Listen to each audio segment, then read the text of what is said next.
कहते हैं इंतजार का दर्द मौत के दर्द से भी ज्यादा गहरा होता है। दोस्तों, आज मैं आपको एक ऐसी ही लड़की की कहानी सुनाने जा रहा हूं जिसने एक वादे पर अपनी पूरी जिंदगी कुर्बान कर दी। हर सुबह उसकी आंखें एक ही उम्मीद के साथ खुलती थी और हर रात उसी उम्मीद के टूटे हुए टुकड़ों के साथ बीत जाती थी। लोग उसे पागल कहते रहे, रिश्तेदार उसे आगे बढ़ने की सलाह देते रहे, लेकिन वो सिर्फ एक ही बात कहती थी, वो जरूर लौटेगा। उसने मुझसे वादा किया है। साल बीतते गए, मौसम बदलते गए, उसके चेहरे की मुस्कान गायब हो गई, लेकिन उसका इंतजार कभी खत्म नहीं हुआ। फिर एक दिन उसके दरवाजे पर ऐसी खबर पहुंची जिसने बरसों से धड़कते एक दिल को हमेशा के लिए खामोश कर दिया। आखिर वो खबर क्या थी? कौन था वो शख्स जिसका इंतजार करते करते एक लड़की ने अपनी पूरी जिंदगी तबाह कर दी? और क्यों उसकी आखिरी सांसें भी उसी इंसान के नाम पर निकली?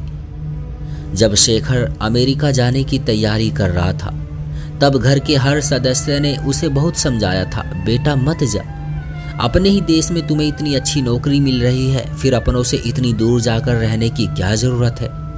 लेकिन वो बहुत पढ़ा लिखा, होनहार और अपने सपनों को पूरा करने के लिए दृढ़ निश्चयी था। उसने अपनी मेहनत से ऊंची पढ़ाई पूरी की थी और अपने दम पर अच्छी पहचान बनाई थी। फिर भी विदेश जाकर अपना भविष्य बनाने का सपना उसके मन में इस तरह बस चुका था कि वो किसी की भी बात सुनने को तैयार नहीं था। इसी बीच जब वो अमेरिका जाने की तैयारी कर रहा था, तब उसकी बचपन की मंगेतर सुजाता से उसकी सगाई हो चुकी थी। दोनों के परिवारों ने बचपन में ही उनका रिश्ता तय कर दिया था और 1 साल बाद उनकी शादी होने वाली थी।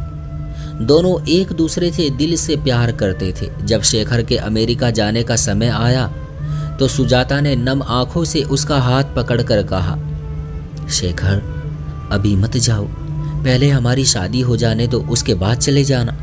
लेकिन शेखर ने उसे समझाते हुए कहा, अगर अभी ये मौका छोड़ दिया तो शायद दोबारा कभी नहीं मिलेगा, बाद में जाना बहुत मुश्किल हो जाएगा सुजाता ने भर्राई हुई आवाज में कहा, मुझे तुम्हारे जाने से डर लगता है, कहीं ऐसा ना हो कि मुझे उम्र भर तुम्हारा इंतजार करना पड़े। शेखर मुस्कुराकर बोला, ऐसा क्यों सोचती हो? तुम्हें किस बात का डर है? सुजाता ने धीमे से कहा, डर इस बात का है कि कहीं हमारे बीच कोई और ना आ जाए। ये सुनकर शेखर ने उसके गालों से आंसू पोंछते हुए कहा, क्या तुम मुझे इतना कमजोर समझती हो कि मैं तुम्हें धोखा दे दूंगा? सुजाता, जब से हमने होश संभाला है तुम ही मेरे दिल में बसती हो। ऐसी बातें करके मेरे प्यार की परीक्षा मत लो। बड़ी मुश्किल से मेरा वीजा लगा है, तुम बस मेरा इंतजार करना। अगर 1 साल की जगह 2 साल भी लग जाएं, तब भी मेरा इंतजार करना। सुजाता ने उदास होकर कहा, अगर जमाना बीत गया, अगर मैं बूढ़ी हो गई तब भी? शेखर मुस्कुराकर बोला, तब भी मेरा इंतजार करना। उसकी ये बात सुनकर मैंने तुरंत कहा, भैया भगवान न करे ऐसी बातें सच हो, आप ऐसे मजाक मत किया करो। शेखर हंसते हुए बोला, अरे पगली, मैं तो बस मजाक कर रहा था। तुम दोनों तो इस दुनिया में मुझे सबसे प्यारी हो। मैंने कहा भैया, जो लोग हमें सबसे ज्यादा प्यारे होते हैं उनके साथ कभी ऐसा मजाक नहीं करना चाहिए। आप अक्सर माँ से भी ऐसी बात कह देते हैं जो उनके दिल में चुभ जाती है और बाद में हंसकर कह देते हैं कि मैं तो मजाक कर रहा था। आगे से अपने चाहने वालों के साथ ऐसा मजाक मत किया कीजिए। मेरी बात सुनकर भैया मुस्कुरा दिए और बोले, ठीक है, अब ऐसी बातें कभी मुंह से नहीं निकालूंगा। अब तुम सुजाता को संभालो और उसे समझाओ कि वो रोकर नहीं बल्कि मुस्कुराकर मुझे विदा करे, ताकि मैं हल्के मन से सफर पर जा सकूं।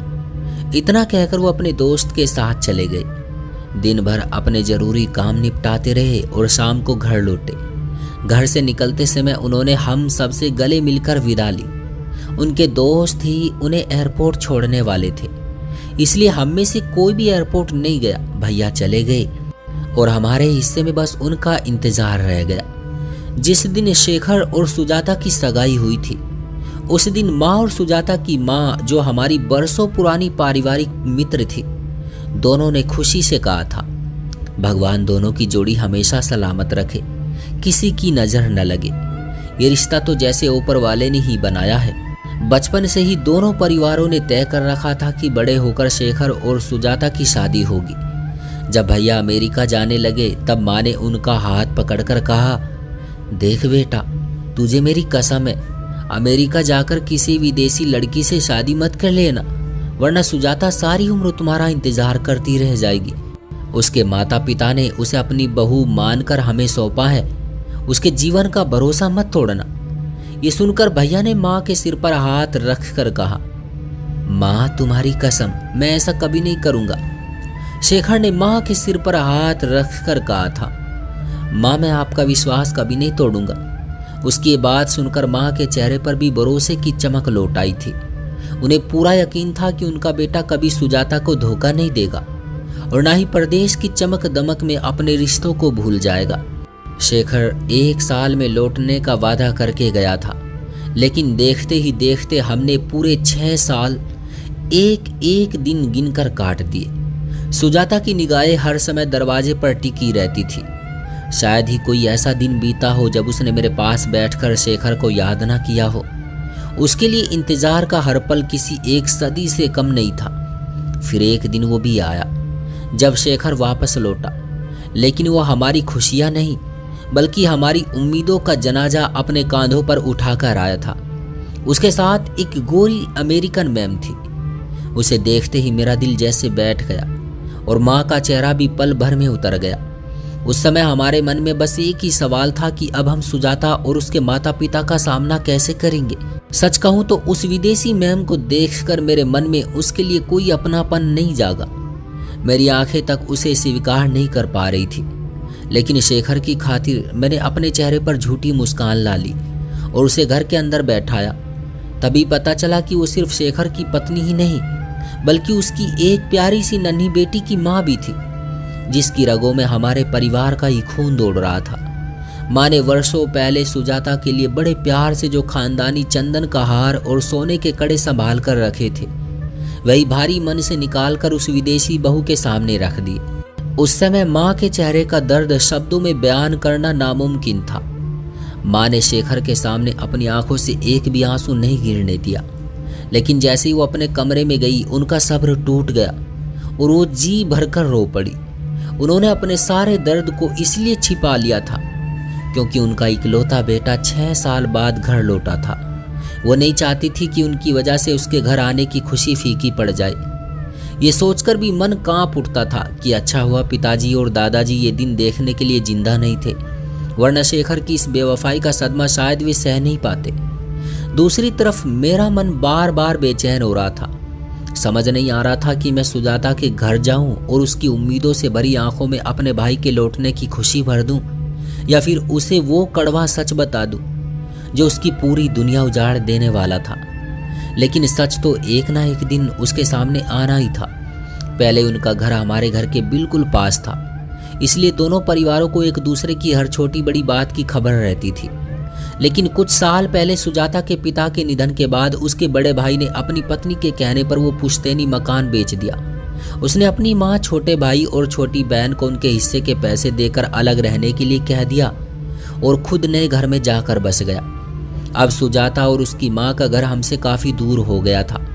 उनके बड़े भाई ने भी रिश्तों में कोई तनाव पैदा करना ठीक ना समझा और ना ही हमारे परिवार से पहले जैसा मेल जोल रखा। मुझे आज तक नहीं पता कि उसे शेखर के भारत लौटने की खबर थी या नहीं, लेकिन एक बात साफ थी, वो शुरू से ही शेखर से नाराज था। उसका मानना था कि किसी लड़की को इतने लंबे समय तक इंतजार करवाना किसी भी तरह सही नहीं था। सुजाता का विश्वास अब तक नहीं टूटा था। उसे पूरा यकीन था कि शेखर एक न एक दिन जरूर लौटेगा। वो अक्सर कहती, जब वो वापस आएगा तो अगर तब तक घरवाले मेरी शादी कहीं और तय कर देंगे तो मैं उसे क्या जवाब दूंगी। लेकिन सच तो ये था कि वो अपने फैसले पर अटल थी। परिवार के लोग लाख समझाते फिर भी वो किसी और से शादी करने के लिए तैयार नहीं होती थी। पहले 2 साल तक शेखर का उससे संपर्क बना रहा, लेकिन तीसरे साल उसने अमेरिका में शादी कर ली। उसके बाद उसने सिर्फ सुजाता से ही नहीं, हम सबसे भी लगभग रिश्ता तोड़ लिया। करीब 1 साल बाद माँ ने बड़ी मुश्किल से एक रिश्तेदार के जरिए जो अमेरिका में ही रहते थे उससे दोबारा संपर्क किया। तभी हमें पता चला कि शेखर ने वहीं शादी कर ली है। लगता था उसने अपने रिश्तेदारों से भी ये बात काफी समय तक छिपा कर रखी थी। जब शेखर पहली बार अपनी पत्नी और बेटी के साथ बारात आया, तब हमारा दिल जिस तरह टूटा था, उससे कहीं ज्यादा दर्द सुजाता ने सहा होगा। जब उसे खबर मिली कि शेखर अकेला नहीं बल्कि अपनी विदेशी पत्नी और 1 साल की बेटी के साथ आया है, तो उसने मुझसे फोन किया। उसकी आवाज में दर्द था, लेकिन शिकायत नहीं। उसने बस इतना कहा, शम्मो, अपने भाई को मेरी तरफ से भी शादी और बेटी की ढेर सारी शुभकामनाएं देना। मैंने भर्राई हुई आवाज में कहा, मुझे तुम्हें ये बात पहले बता देनी चाहिए थी, लेकिन मुझ में इतनी हिम्मत ही नहीं थी। वो धीमे से बोली, कोई बात नहीं, इसमें तुम्हारा क्या कसूर है? तुमने जो भी किया अपनी मजबूरी में किया होगा। देखो, ये खबर सुनने के बाद भी मैं जिंदा हूँ। बस भगवान से यही प्रार्थना करती हूँ कि वो हमेशा खुश रहे। वो चाहे अब कभी मेरे सामने ना आए, लेकिन तुम तो मुझसे मिलने आ सकती हो ना। एक बार आ जाओ, मैं तुम्हें गले लगाकर जी भरकर रो लेना चाहती हूँ। मैंने उससे कहा, सुजाता, तुमने बिल्कुल सच कहा। मुझ में तुम्हारा सामना करने की हिम्मत ही नहीं थी। जब मैं उससे मिलने पहुंची और उसे देखा तो मेरा कलेजा दर्द से फटने लगा। जो लड़की कभी खिले हुए गुलाब की तरह मुस्कुराती थी, आज वो मुरझाए हुए फूल जैसी हो चुकी थी। उसका चेहरा पीला पड़ गया था। शरीर इतना कमजोर हो चुका था कि वो सिर्फ हड्डियों का ढांचा लग रही थी। वो चल फिर तो रही थी, लेकिन ऐसा लगता था जैसे एक जिंदा लाश हो। उसके आंसू लगातार बह रहे थे और मेरे कांधे को भिगो रहे थे। मैं भी खुद को रोक नहीं पाई और उसके साथ फूट फूट कर रोने लगी। दर्द इतना गहरा था कि कुछ देर तक हम दोनों की आवाज जैसे गले में ही कैद हो गई। कुछ देर उसके पास बैठने के बाद मैं भारी मन से घर लौट आई। घर पहुंचते ही शेखर ने पूछा, शम्मो कहाँ गई थी? मैंने आंसू छुपाते हुए कहा, एक बहुत प्यारी लड़की थी, आज उसकी मौत हो गई। मैं उसका आखिरी दीदार करके आ रही हूँ। शेखर चौंक कर बोला, क्या वो तुम्हारी सहेली थी? मैंने धीरे से कहा, हाँ, बचपन की सहेली थी। वो सहज होकर बोला, दुख मत करो, इस दुनिया में जो आया है उसे एक ना एक दिन जाना ही है। ये सुनकर मेरे मन में बस एक ही बात उठी, भैया, उन लोगों का क्या जो जीते जी मर जाते हैं। लेकिन मैंने ये बात सिर्फ अपने दिल में ही रखी। तभी माँ ने शेखर की ओर देखते हुए कहा, अरे ये सुजाता के घर गई थी बेटा, क्या तुम उसे इतना भी भूल गए कि एक बार उसका हाल तक नहीं पूछा? क्या सचमुच उसके नाम का जिक्र करने की भी हिम्मत नहीं बची तुम में? माँ की बात सुनकर शेखर एक पल के लिए सन्न रह गया। फिर मेरी ओर देखकर बोला, अभी तुमने कहा था कि अपनी सहेली के आखिरी दर्शन करके आई हो। तुमने ऐसा क्यों कहा? साफ साफ कह देती कि तुम सुजाता से मिलकर आई हो। कम से कम मैं भी उसका हालचाल पूछ लेता कि वो कैसी है। शेखर ने माँ की बात सुनकर हल्की सी मुस्कान के साथ कहा, मुझे तो ये पता ही नहीं था कि लड़कियां सचमुच किसी का इतना लंबा इंतजार भी कर सकती हैं। कुछ दिन बाद वो वापस अमेरिका लौट गया, लेकिन सुजाता ने शादी नहीं की। धीरे धीरे उसकी उम्र बढ़ने लगी। उसकी दोनों छोटी बहनों की शादी हो गई। उसका छोटा भाई भी अपना घर बसा चुका था। उसकी माँ अब बूढ़ी हो चुकी थी और सुजाता अपना पूरा समय उनकी सेवा में बिताने लगी। वो जब भी मुझसे मिलती पहले की तरह ही प्यार से मिलती। उसके होठों पर कभी कोई शिकायत नहीं होती थी। वो हमेशा शेखर का हाल जरूर पूछती और मैं हर बार यही कहती, वो ठीक होंगे। अब पहले की तरह फोन नहीं करते। शायद वहाँ की जिंदगी ही ऐसी होती है कि इंसान अपनों से भी दूर होता चला जाता है। एक दिन अचानक शेखर का फोन आया। इधर उधर की बातें करने के बाद उसने मुझसे पूछा, शम्मो, ये बताओ सुजाता कैसी है? उसकी शादी हो गई या वो अब भी मेरा इंतजार कर रही है? मैंने हैरानी से पूछा, आज अचानक आपको सुजाता की याद कैसे आ गई? वो कुछ पल चुप रहा, फिर बोला, बस अब मैं अकेला हो गया हूँ। ऐसे समय में पुराने लोग बहुत याद आते हैं। मैंने घबरा कर पूछा, अकेले हो गए का क्या मतलब है? उसने भारी आवाज में कहा, तुम्हारी भाभी जब भारत से वापस अमेरिका गई थी, उसके बाद हमारा रिश्ता सिर्फ 5 साल ही चल पाया। मैंने उसे हर खुशी देने की कोशिश की, लेकिन वो मेरे साथ खुश नहीं रह सकी। आखिरकार उसने मुझसे तलाक ले लिया और हमारी बेटी को भी अपने साथ ले गई। मैंने हिम्मत करके पूछा, भैया एक बात बताइए, क्या आपको भाभी से सच में प्यार था? अगर नहीं था तो फिर उनसे शादी क्यों की? और अगर सुजाता से प्यार था तो उसे सारी उम्र तड़पने के लिए क्यों छोड़ दिया।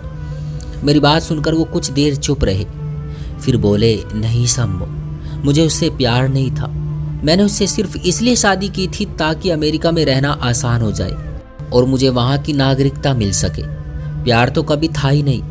मैंने गहरी सांस लेते हुए कहा, भैया, जब रिश्ते की नींव ही स्वार्थ पर रखी जाए तो उसका अंजाम भी ऐसा ही होता है। वो मेरी बात सुनकर चुप हो गए, फिर धीरे से बोले, अब सोचता हूँ कि सब कुछ छोड़कर हमेशा के लिए वापस अपने देश लौट आऊं। माँ बूढ़ी हो चुकी है, मैं उनका इकलौता बेटा हूँ, अब उन्हें मेरी ज़रूरत है। मैंने तुरंत कहा, आ जाइए भैया, इससे अच्छी बात और क्या होगी। हम बहनें भी हर पल आपके लौटने का इंतजार करती हैं, और जिसने इतने साल आपका इंतजार किया है, क्या पता आपके लौटने से उसकी ज़िंदगी में भी फिर से बाहर आ जाए। मैंने इशारों में सुजाता की ओर संकेत किया। वो मेरी बात समझ गए और बोले, हाँ, मैं भी यही सोच रहा हूँ। तुम एक बार सुजाता से बात करना और उसकी राय भी जान लेना। यहाँ मेरे कुछ ज़रूरी काम बाकी हैं, उन्हें निपटाने में करीब 6 महीने लगेंगे, फिर मैं हमेशा के लिए भारत लौट आऊँगा। लेकिन किस्मत को शायद कुछ और ही मंजूर था। अभी उसकी बात को कुछ ही दिन बीते थे कि अमेरिका में रहने वाले हमारे मामा के बेटे का अचानक फ़ोन आया।